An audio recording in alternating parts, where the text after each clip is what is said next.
বুঝছো বন্ধু, একদিন রাত পহেলে দেখবা তুমি নাই, পৃথিবীবাসী জানবে তুমি মরে গেছো। পৃথিবীর তখন আলো ফুটবে, চাঁদও উঠবে, সিএনজিও চলবে, অটোও চলবে, দোকানপাট সবই চলবে।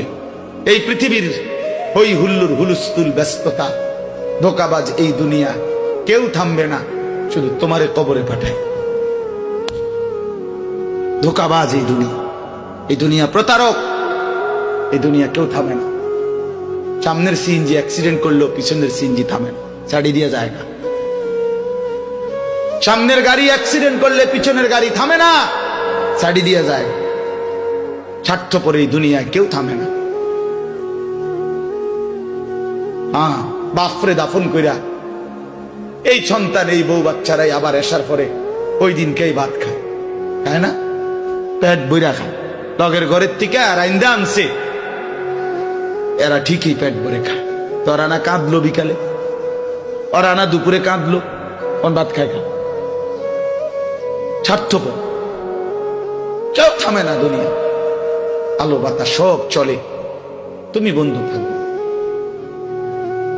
আল্লাহকুমুত তাকাসুর হাত্তা যুরতুমুল মাকাবির।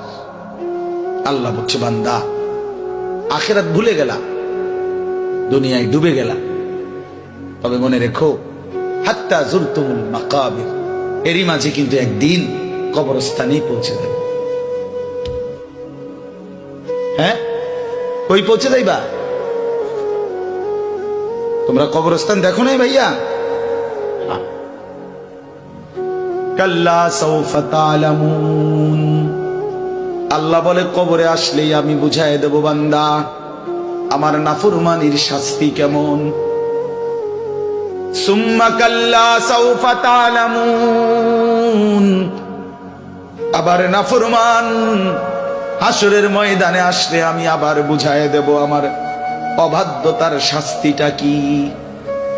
একবার বুঝাবো কবরে। তাফসীরের মধ্যে আছে কাল্লা সাউফা তা'লামুনা ফিল কবরি সুম্মা কাল্লা সাউফা তা'লামুনা ফিল আখিরাহ। আল্লাহ বলে, একবার কবরে বুঝাইবো আমারে ত্যাগ করা, আমার নাফরমানি, আমারে সিজদা না করার শাস্তিটা কি, কবরেই টের পাইবা। ওয়া ইউকাইয়াদু লাহু মালাকুন আমা ওয়া আসাম্মু আবকাম। নবী বলেন, নাফরমানের কবরে এমন একজন ফেরেশতা পাঠানো হবে, যেই ফেরেশতা অন্ধ, বোবা, বধির, চোখেও দেখে না, কানেও শোনে না, জবানেও কথা বলতে পারে না।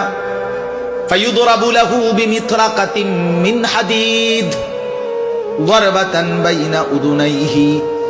আল্লাহর নবী বলেন, ওই ফেরেশতা ওই নাফরমান পাপীকে লোহার হাতুড়ি মুগুর দিয়ে দুই কান বরাবর এমন জোরে আঘাত মারবে, ফায়াসিহু সাইহাতান ইয়াসমাউহা মান ইয়ালিহি ইল্লা তাকালাইন।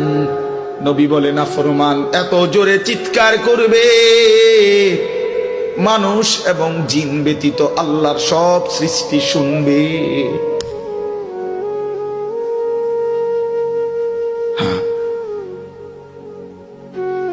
বহু কবরস্থানে এমনও হয়, গরু ছাগল রশি ছিঁড়ে লাইতে চায়, জানেন এটা? ওরা শুনে কবরের আযাবের আওয়াজ, এজন্য রশি ছিঁড়া ফেলতে চায়। প্রিয় বন্ধু, কষ্ট পাইবা, এই অনিবার্য বাস্তবতা কবর ইমানদার হিসাবে অস্বীকার করার কোনো জো নাই, পাশ কাটাইবার কোন সুযোগ। এই দল কিংবা এই দল, আমি কিংবা তুমি, কেহই অনিবার্য এই সত্য, চিরন্তন এই বাস্তবতা, নিদারুণ এই সত্য, কবর, আখিরাত, মৃত্যু, এটাকে পাশ কাটাবার সুযোগ নাই। অতএব আমি অনেক নওজোয়ান, তোমরা মাশাআল্লাহ এই ভালোবাসা কি দিয়া মূল্যায়ন করে, এই মহব্বত আল্লাহর জন্য।